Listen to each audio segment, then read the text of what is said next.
Video টিপেছো?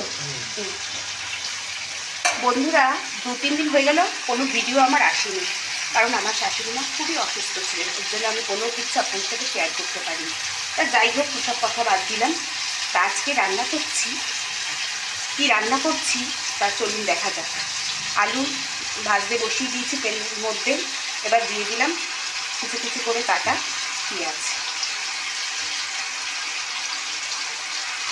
এর মধ্যে দিয়ে দেবো 2 কাঁচা লঙ্কা ফাটিয়ে, আর দিয়ে দেবো স্বাদ মতন লবণ, লবণ বা নুন আপনারা যেটা যা বলেন।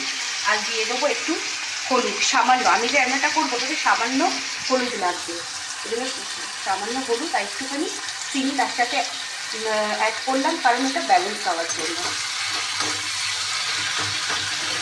এবার এটাকে ভালোভাবে আগে আমি ভেজে নেবো, পেঁয়াজটা আলুটা ভালোভাবে ভেজে নিয়ে তারপরে আবার আপনাদের কাছে আসছি। কী মেশাবো এটার সাথে, একটা কৌতূহল তো লাগছেই মনের মধ্যে যে কী মেশাবে, কী মেশাবো অবশ্যই আপনাদের। ভাতটাও বেড়ে নিয়েছি এই যে, তাহলে বন্ধুরা এই যে আমার পেঁয়াজ পোস্ত রেডি হয়ে গেছে একদম।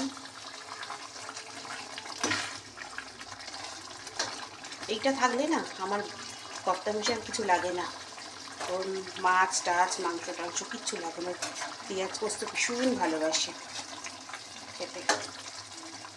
তাই আজকে, আর এখন তো ফেব্রুয়ারি মাস, ভ্যালেন্টাইন্স মাস চলছে, তাহলে মনের মানুষকে হঠাৎ একটা সারপ্রাইজ দেওয়াই যেতে পারে, তাই না বলুন? কি দেওয়া যেতে পারে না? ভুল বললাম কি, ভুল বললাম কি ঠিক বললাম অবশ্যই কমেন্ট করে জানাবেন আপনারা। চলুন, হয়ে গেছে। আর এদিকে আর এই যে পোস্ত দিয়ে আজকের ও খেয়ে কাজে বেরিয়ে যাবে। চলুন, এখানে ভিডিওটা শেষ করছি। সবাই ভালো থাকবেন, সুস্থ থাকবেন, আর মনের মানুষকে এই মাসটাতে অবশ্যই অবশ্যই করে ভালোবাসবেন। আর মনের মানুষকে তো এই মাস ও মাস বলে না, সব সময় আমরা ভালোবাসতে পারি, তাই তো? ঠিক কিনা? যেমন ঝগড়াও করতে পারি তেমনি ভালোবাসতে পারি। স্পেশাল বলে কোনো কিছু হয় না, যারা নিজের মানুষকে ভালোবাসে তাদের কাছে কোনো স্পেশাল দিন বলে হয় না। এটা একটা এখন নতুন বেরিয়েছে বলে তাই, ওই ফেব্রুয়ারি মাস মানে ভ্যালেন্টাইন্স মাস, এটা ওটা সেটা, কিন্তু মনের মানুষকে সবসময় আমরা ভালোবাসবো। চলুন, যেমন ঝগড়া করবো তেমনি আবার বেশি বেশি করে ভালোবাসবো।